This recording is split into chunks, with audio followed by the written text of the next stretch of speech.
किसी गांव में रामू नाम का एक व्यक्ति अपनी पत्नी के साथ रहता था। रामू फल बेचने का काम करता था। रामू की पत्नी सावित्री लोगों के कपड़े सिला करती थी। रामू और सावित्री का साधारण जीवन ठीक ठाक व्यतीत हो रहा था, परंतु उन्हें केवल एक ही दुख था कि उनकी कोई संतान नहीं थी। गांव के लोग सावित्री को बहुत ताने मारते थे। वो ताने सुन सुनकर बहुत दुखी होती थी और ईश्वर से कहती, हे भगवान, आप मुझसे किस बात का बदला ले रहे हैं? आप तो सब पर कृपा करते हैं, फिर मुझ अभागिन की भी सुन लीजिए प्रभु। रामू सदैव सावित्री को तसल्ली देता। अरे सावित्री, धैर्य रख। ईश्वर ने जो लिखा है ना भाग में, वही मिलेगा, इसलिए दुखी मत हुआ कर। परंतु सावित्री दिन रात संतान की चिंता में खोई रहती। सावन का माह आरंभ होने वाला ही था। सावित्री ने अपनी माँ के घर जाने का फैसला किया और रामू से कहा, सुनो जी, आज आप फल बेचकर जल्दी घर लौट आना। क्या हुआ भाग्यवान, कोई जरूरी काम है क्या? जी, मैं अपनी माँ से मिलने जाना चाहती हूँ। बहुत याद आ रही है उनकी। और आप तो जानते ही हैं, सावन के माह में सभी लड़कियाँ अपने मायके जाती हैं। अरे हाँ हाँ भाग्यवान, मैं जल्दी आकर तुम्हें तुम्हारी माँ के घर छोड़ आऊंगा, बस। सावित्री अपनी माँ के घर जाने की सारी तैयारी करके रखती है और रामू बाजार से जल्दी घर आकर सावित्री के साथ उसकी माँ के घर के लिए निकल पड़ता है। सावित्री के मायके में एक बहुत प्राचीन शिव मंदिर था। जब रामू सावित्री रास्ते में जा रहे थे, तब वो शिवजी के मंदिर में दर्शन करने के लिए गए। सावित्री, चलो, भोलेनाथ का ये मंदिर कितना अद्भुत लग रहा है ना? चलो हम भी दर्शन कर लेते हैं। हाँ, चलो। हर हर महादेव बच्चा, तुम्हारी सभी मनोकामनाएं पूर्ण करें महादेव। हर हर महादेव।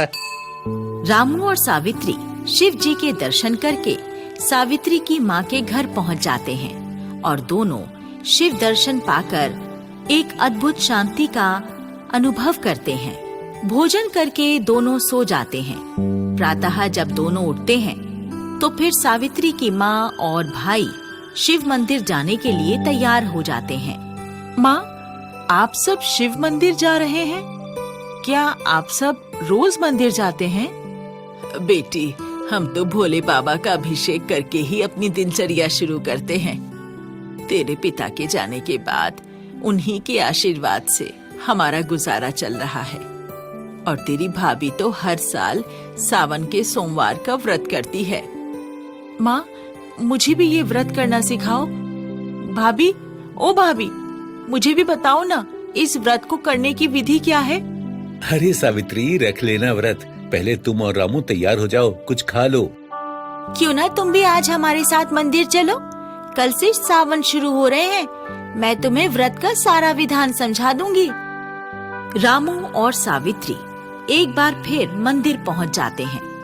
दोनों सबके साथ भोले बाबा का अभिषेक करते हैं और भगवान भोलेनाथ के सावन के सोमवार के व्रत रखने का मन बना लेते हैं। सावित्री अपनी भाभी से व्रत का विधान बताने को कहती है। देख सावित्री, भोले बाबा तो बहुत भोले हैं। उनके व्रत का विधान भी अत्यंत साधारण एवं सरल है। जो भी भक्त उनका व्रत सच्ची श्रद्धा से करता है, उनकी कृपा उस पर हो जाती है। इस व्रत का कोई खास नियम नहीं है, किंतु ये आवश्यक है कि दिन रात में केवल एक ही समय भोजन करो और प्रातः व्रत आरंभ कर शिव पूजन एवं शिव कथा सुनो। ये व्रत सभी मनोकामनाओं को पूर्ण करने वाला है। भाभी, मैं इस व्रत को अवश्य करूंगी। सावित्री, मैं भी तुम्हारे साथ सावन के सोमवार का व्रत पूरे विधि विधान से करूंगा। क्या पता भोले बाबा हमारे भाग्य की रेखा पर तरस खाकर उसे बदल दे। हमें संतान का सुख मिल जाए। दोनों मिलकर सावन के पहले सोमवार का व्रत रखते हैं। दोनों ही भोले बाबा के मंदिर जाकर विधि विधान से पूजन करते हैं एवं शिव कथा का श्रवण करते हैं। वो प्रत्येक सोमवार ऐसे व्रत का निर्वाह करना प्रारंभ करते हैं और यही कामना करते हैं कि उन्हें एक संतान की प्राप्ति हो जाए। दोनों के भक्ति भाव देखकर पार्वती जी शिव जी से कहती हैं, स्वामी, ये दोनों आपकी भक्ति कितनी श्रद्धा से कर रहे हैं। आपको इनकी मनोकामना पूर्ण करनी चाहिए। तभी वहाँ नारद मुनि आ जाते हैं और कहते हैं, नारायण नारायण, माँ पार्वती और भोले बाबा को नारद का प्रणाम। कहो नारद, कैसे आना हुआ? नारायण नारायण प्रभु, मैं आपकी आज्ञा से सावित्री और रामू की परीक्षा लेना चाहता हूँ। इससे ये सिद्ध हो जाएगा कि वो आपके वरदान के योग्य है भी या नहीं। हाँ प्रभु, अगर नारद मुनि आपके भक्तों की परीक्षा लेना चाहते हैं तो ठीक है। नारद मुनि सावित्री और रामू की परीक्षा लेने के लिए पृथ्वी पर पहुँच जाते हैं। रामू और सावित्री का सावन का आखिरी व्रत होता है।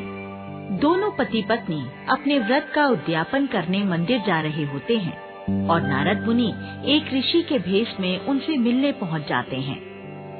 अरे सावित्री और रामू, कहाँ जा रहे हो भाई? अरे उस वैरागी को मनाने मत जाओ, तुम्हें कुछ प्राप्त नहीं होगा।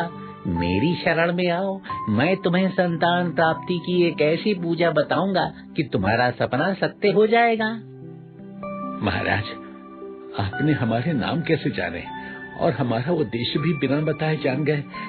कौन है प्रभु आप? हाँ महाराज, बताने की कृपा करें और ये भी बताएं कि आप हमें हमारे भोले बाबा के पास जाने से क्यों रोक रहे हैं? क्योंकि मैं जानता हूँ एक मूर्ति तुम्हें कुछ नहीं दे सकती, किंतु मैं अपनी शक्ति की विद्या से तुम्हारा सपना साकार कर सकता हूँ।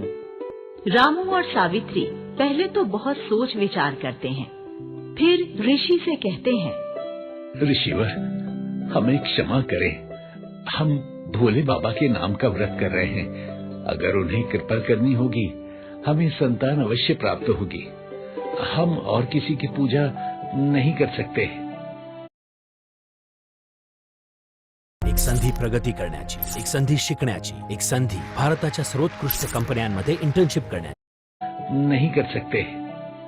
अरे मैंने तुम्हें बताया ना कि ये बैरागी तुम्हें कुछ नहीं दे सकता। तुम व्यर्थ ही इसकी पूजा करके अपना समय बर्बाद कर रहे हो। मेरे द्वारा बताए गए उपाय करोगे तो फिर देखना क्या चमत्कार होता है। ऋषि महाराज, हमारे भोले बाबा वैरागी अवश्य हैं, परंतु वो अपने भक्तों पर दया अवश्य करते हैं। हाँ, हम पर वो अपना आशीर्वाद जरूर बरसाएंगे और बाकी हमारा भाग्य है। महाराज, आपको कुछ देना ही है तो अपना आशीर्वाद दीजिए कि हम अपना व्रत पूरा कर सकें। ऋषिवर, आज्ञा दें, हमें देर हो रही है। हम तो केवल भोले बाबा का व्रत पूर्ण करना चाहते हैं। उनकी भक्ति करना ही हमारा धर्म है। इतना कहकर रामू और सावित्री शिव मंदिर चले जाते हैं। नारद मुनि उनका शिव में अटूट विश्वास देखकर प्रसन्न होते हैं। माँ पार्वती और भोले बाबा दोनों को आशीर्वाद देने मंदिर में प्रकट होते हैं। मैं तुम दोनों से अति प्रसन्न हूँ। तुम्हारा अटूट विश्वास सराहनीय है। माँ पार्वती, आपने हमें धन्य कर दिया। अपने दर्शन देकर आपने हमें धन्य कर दिया प्रभु। हमारा आशीर्वाद है, तुम्हें शीघ्र ही संतान की प्राप्ति होगी। तुम्हारी संतान अत्यंत प्रतापी होगी। इतना कहकर दोनों अंतर्ध्यान हो जाते हैं और इस प्रकार रामू और सावित्री को जो शिव महिमा पर विश्वास था वो सत्य हो जाता है। कुछ दिनों बाद सावित्री गर्भ से हो जाती है और 9 महीने बाद उसे पुत्र रत्न की प्राप्ति होती है। वो अपने पुत्र का नाम शंभू रखती है।